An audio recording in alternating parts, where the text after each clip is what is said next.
సాత్విక భోజనం ఆరోగ్య ప్రధానం.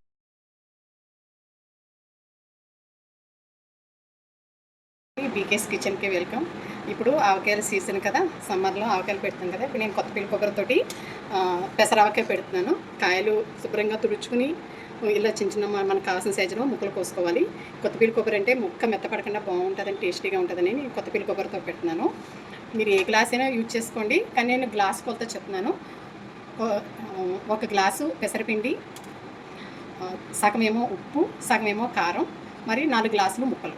ఎందుకంటే పెసరపిండి కారం ఉప్పు కలిపి 2 అయింది కదా, 2కి డబల్ వేసుకోవాలి ముక్కలు. అందుకని 4 ముక్కలు వేసుకోవాలి, 1 ఆయిల్ వేసుకోవాలి. ఈ పెసరపిండి కారం ఉప్పు కొంచెం చిటికి పసుపు వేసి ఇవన్నీ కూడా మంచిగా ఇలాగా మిక్సీ చేసేసుకోండి.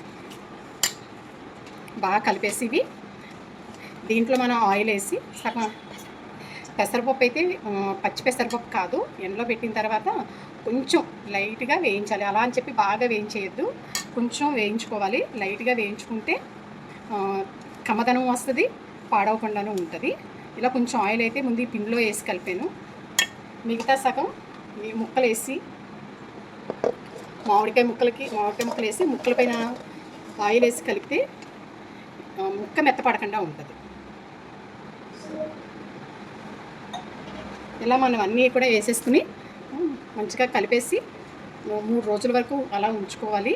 రోజు కూడా ఉదయం ఒకసారి కలుపుకుంటే 3 రోజులు అయిన తర్వాత మంచిగా ముక్క కారం ఉప్పు అవన్నీ బాగా పడుతుంది. అప్పుడు చూసుకుని ఉప్పు అయినా కొంచెం తక్కువైతే ఉప్పు వేసుకుని గాజు సీసాలో పెట్టుకుంటే ఎన్నాళ్ళైనా నిల్వ ఉంటుంది. ఫ్రిడ్జ్లో పెట్టుకుంటే మీరు సంవత్సరమైనా కొత్త ఆవకాయలాగే ఉంటుంది, కానీ పాడవదు.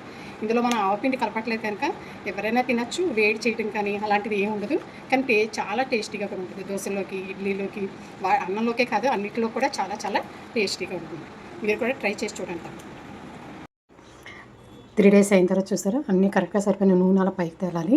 మనం గాజు బౌల్లో పెట్టుకున్న తర్వాత కూడా పైన ఒక 1/2 ఇంచు నూనె పైకి ఉంటే అది ఎప్పటికీ కూడా పాడవకుండా ఉంటుంది. అలాగే మనం వాడుకునేటప్పుడు కూడా తడి వాటి కాకుండా ఒక్కసారి పొయ్యి మీద స్పూన్ అయినా గరిటైనా కానీ పెట్టిన తర్వాత అప్పుడు దాంట్లో పెట్టి తీసుకుంటే కనుక చాలా మంచిగా ఉంటుంది. టేస్ట్ పాడవదు, ఆవకాయ కూడా పాడవకుండా ఉంటుంది. గాజు బౌల్లో మనం పెట్టుకున్న తర్వాత ఒక 1/2 ఇంచు పైన నూనె తేలాలి. అలా ఉంటే ఎన్నాళ్ళైనా అది పాడవకుండా ఉంటుంది.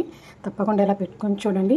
అలాగే ఇది కాకుండా జలాలని వస్తాయి మామిడికాయ, దాంతో కూడా ఆవకాయ పెట్టుకుంటే చాలా చాలా సూపర్ ఉంటుంది. అది కూడా ముక్క కరకరలాడుతూ ఉంటుంది, చాలా మంచిగా ఊట దిగుతుంది, పిండికి సరిపడా ఊట దిగుతుంది.